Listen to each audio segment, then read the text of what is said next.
don't immediately recognize this car, you'll have no doubt heard about it, read about it, seen Elon Musk tweet about it. This is the Porsche Taycan, the brand's first electric performance car, and one that has a huge amount of expectation perched right on that rather low-slung roofline. You see, this isn't just an electric car, it's an electric Porsche, and that means it needs to be more than just fast in a straight line. It needs to be engaging, entertaining, to feel like it shrinks around you in the driver's seat. In other words, it needs to live up to that badge on its nose. The real question now, of course, is, does it? But first, make sure you hit subscribe to stay on top of all of our latest videos, and do click the link below to read the full review. That way, you won't miss a thing. There are only two Taycans on offer for now, the Turbo and the Turbo S, with those titles obviously referring more to trims and electric power outputs rather than conventional engine mechanics. Both will arrive towards the end of 2020, and you'll find two electric motors at play, which produce a combined 460 kilowatts in both models. That's not all the power on offer. Engaging launch control ups the outputs for a 2.5 second blast, and how much extra power depends on how much you spend. The Turbo will suddenly give you 560 kilowatts and 850 newton meters, which is enough for a sprint to 100 kilometers an hour in a very brisk 3.2 seconds. But engaging launch control in the Turbo S ups those outputs to a staggering 560 kilowatts and 1050 newton meters, dropping your sprint time to a lightning quick 2.8 seconds. Helping achieve those times is the fact that the gearbox at the rear axle is actually a 2-speed unit, with the first gear used purely for off-the-line acceleration, and only really when Sport or Sport Plus modes are engaged.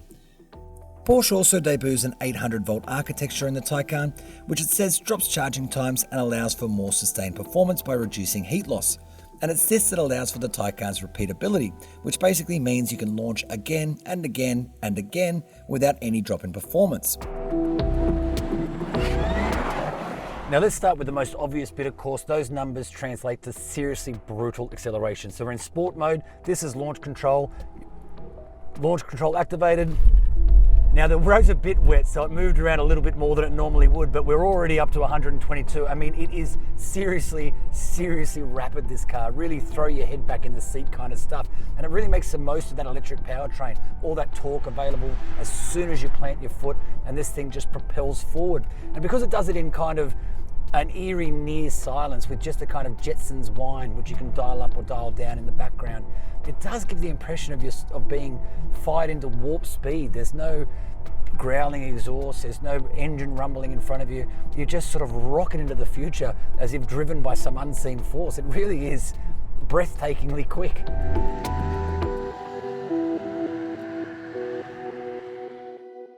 Specification and pricing is still being locked down for Australia, what with our cars still around 12 months from arriving, but our international test cars arrive with sports seats, leather-trimmed interiors, LED headlights, climate control and standard navigation. But the bigger news in the cabin is the tech overload on offer. The dials in the driver's binnacle have been replaced by a huge and curved digital screen, for example, and you'll find a 10.9-inch display in the centre of the dash, which can then be joined by a third screen in front of the passenger if you so choose. The Taycan's key controls have been digitised too, with an 8.4-inch haptic touch panel below the dash, home to the climate control settings. And then, should you tick the 4-zone climate option, there's yet another touch panel for backseat riders to control their own climate options. The Taycan Turbo's 93.4 kilowatt-hour battery will deliver a WLTP range of between 381 and 450 kilometres, while the Turbo S serves up between 388 and 412 kilometres. Its maximum DC charging capacity is 270 kilowatts, which should see you going from 5 to 80% charge in around 22.5 minutes. That's under optimal conditions though, of course. Or you can plug your Taycan in at home, with Porsche saying it will take around 9 hours to recharge to full using an 11 kilowatt power source. The Taycan is one of those cars that you just can't help but feel even a little bit overwhelmed by when you first get into it. It is a technological tour de force. We know that already. The battery specs are incredible. The outputs are frankly a little bit ridiculous. And it is a really impressive electric vehicle. But perhaps more importantly than that, it's also just an impressive vehicle. From the moment you sink into the seat, you're sort of met with this feeling of Porsche-ness, I suppose. There's really no better way to put it, but that's exactly what it is. The steering is nice and direct, it's well weighted, the wheel feels nice under the fingers. The ride using this 3-chamber air suspension is actually really, really good in its most comfortable settings, and then firms up nicely when you put it into its sports mode.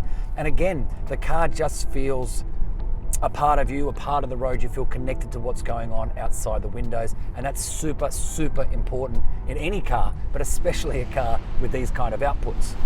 Now, if it sounds a little bit like I'm raving about this car, it's probably because I am. I do really, really like it, and that's not something I say about all electric vehicles, but this one does feel like it's been built with the driver in mind and really puts all that electric power to the best possible use, and that is to create a car that's both fast and engaging.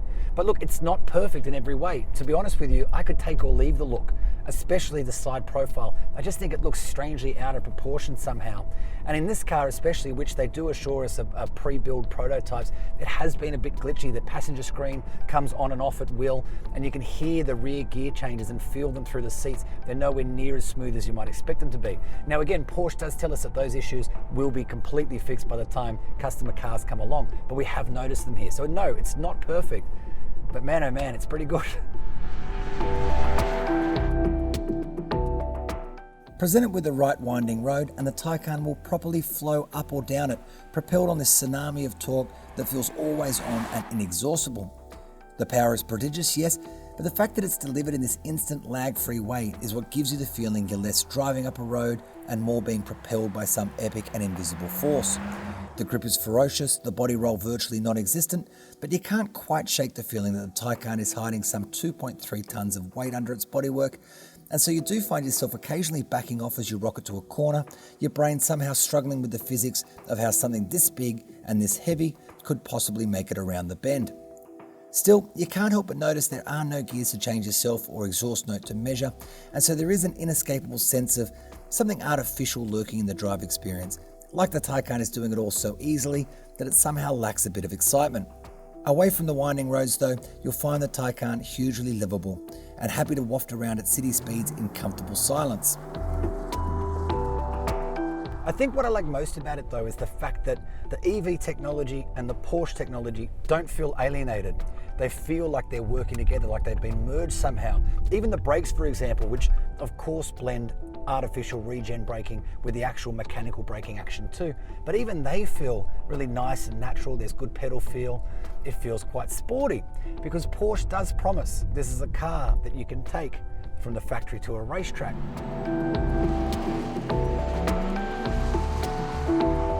If you're one of those people who thinks there's no such thing as a true performance EV, an electric vehicle that's built all around the driver, then don't worry, because I was one of those people too. But I do suggest you give the Taycan a spin when it arrives in Australia late next year. Now please do hit subscribe to stay on top of all of our latest videos, and to read my full review, just click the link below.